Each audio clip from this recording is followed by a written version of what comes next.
Hello, my lovelies, and today we're going to be talking about Electric Idol by Katie Roberts. This is an 18 plus book, so please don't read this if you are under the age of 18.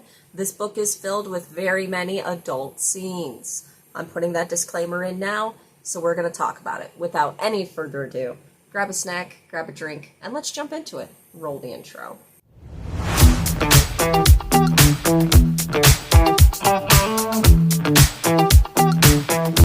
Welcome back. Now, this is Electric Idol by Katie Roberts. This is a retelling of the Psyche and Eros myth from Greek mythology. This is part of a series called, I think, Wicked Gods, I believe. Dark Olympus is what it says. The sizzling new chapter in the best-selling Dark Olympus series. I don't know why someone told me it was called, like, the Wicked Gods series. Maybe that's one of the titles of one of these books, but I was kind of tricked into these because I was told that these were just cute, romantic retellings of Greek mythology, and I like retellings of fairy tales and Greek mythology. So I read this, and I tend to look at spicy books like extreme comedies because I don't have the usual approach to spicy books. If you've been around the channel, you know that, but for anyone that doesn't know, I don't have the usual approach to spice. I'm so sorry. But I don't have the usual approach to spice. I laugh at spicy scenes. I feel like I'm reading people's, like, intimate moments, so I laugh. And some of the situations that these people get themselves into to get to these points is hilarious. And I'm not knocking on the authors for this. It's just how I interpret spice. It's just how I have fun reading spice. I don't have, like, the usual, like, stuff when it comes to spice, so that's me. And in this one, we are talking about Psyche and Eros. Eros is the son of Aphrodite, and Aphrodite orders Psyche, who is one of Persephone's sisters, to be unalived when Psyche and Eros are caught in I believe, like a room during a party, and he is bleeding because he is Aphrodite's hitman. And he gets back from a hit, and he's limping, and he has a really big wound, and Psyche is very good-natured, and she sees him hurt, and she decides to give him first aid before he walks into this party to tell his mother that the job has been done. Now, a lot of people at Olympus know that he is Aphrodite's man in the shadows, so to speak, but they don't really, like, involve themselves because Aphrodite is very scary, as well as Eros, and then Aphrodite orders the hit on Psyche because these pictures go around, they're circulating, they're big news right now, and for him to be a man in the shadows, he has to be in the shadows, and now attention's being brought to him, and that's why Aphrodite orders the hit. That and Aphrodite and Demeter don't have the best relationship. They're kind of like rivals. There's a new Zeus on the throne because in this series, the roles of the big three, which is Hades, Zeus, and Poseidon, are legacy titles where the other members of the big 13 of the gods are, like, voted in to these roles, where the legacy titles pass on from son to son to son to son. Now, the old Zeus died in the Neon Gods one that I read, and now there's a new Zeus on the throne, who is Perseus. He is the new Zeus, and when a person takes on the role of one of these legacy titles, their name changes to whatever that legacy title is. Like, Perseus has become Zeus, and he was friends with Eros. And now that there's a new Zeus on the throne, Aphrodite and Demeter have been trying to get one of their choices. In Demeter's case, she's trying to get one of her daughters in the position of the new Hera, which would be marrying Zeus. And Aphrodite is mad about this because she wants to pick the new Hera. And so they don't have the best relationship, and when these pictures start circulating, Aphrodite thinks it's like an attack on her from Demeter, and that's why she orders the hit on Psyche.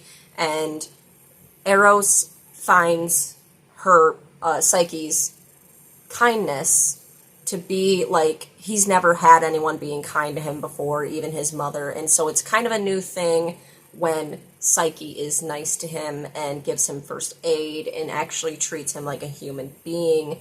And when they meet up for this meeting to get the hit on her, he has the brilliant idea to come up with a sham marriage. He basically says that the only way to not hurt Psyche and return her kindness is to marry him. Therefore, he's able to protect her from Aphrodite, his mother, and her wrath. And then they end up falling in love.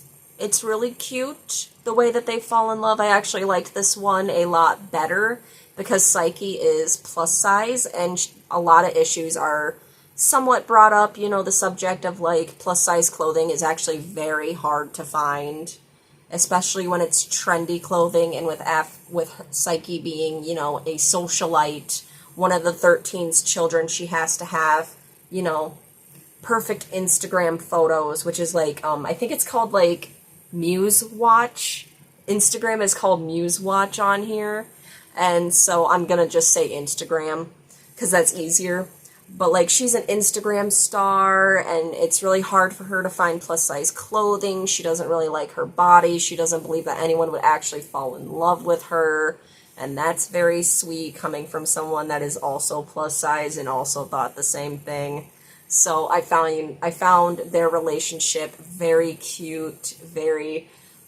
I love Psyche because the way that they take down Aphrodite, so to speak, because once they get married, Aphrodite doesn't stop. In fact, she doubles down on wanting Psyche to be... So the way that they actually get her to stop is very... Oh, it was so satisfying, the way that it happens. I'm not going to spoil it for you because I actually really liked this one. Again, the spice makes me laugh, so on the spice meter, I'm giving it like a 7 because this book had me rolling in laughter.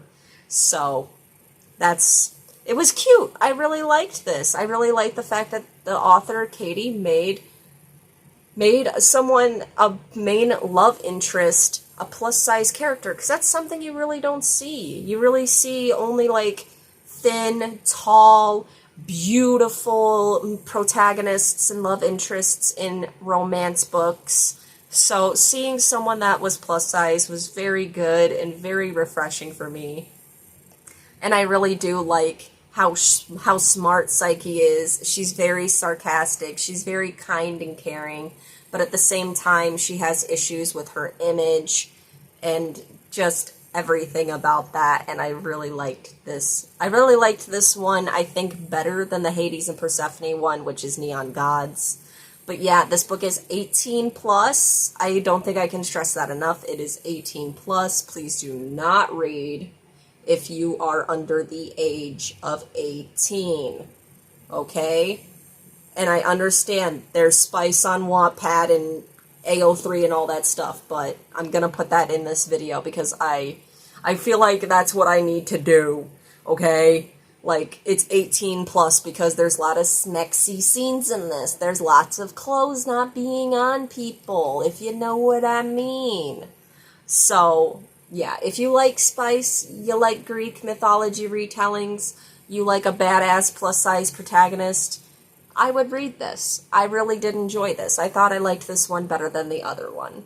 So that's what I got for you guys today. If you feel like it, please hit that like button and hit the subscribe button. I don't just talk about books. I also talk about movies, TV shows, internet drama, internet news in general. If I find it interesting, I'll talk about it. That's why the name's The Random Show, because it's random on this corner of the internet. So if you like it, please let me know. Let's talk about this in the comments. Let me know what you're reading. What are you reading? Because I would like some new book recommendations that are not me being tricked into reading spice. Thank you. So that's what I got for you guys today. I love you all so, so much. Stay safe out in this scary world. Maybe stay inside and read. That's what I've been doing.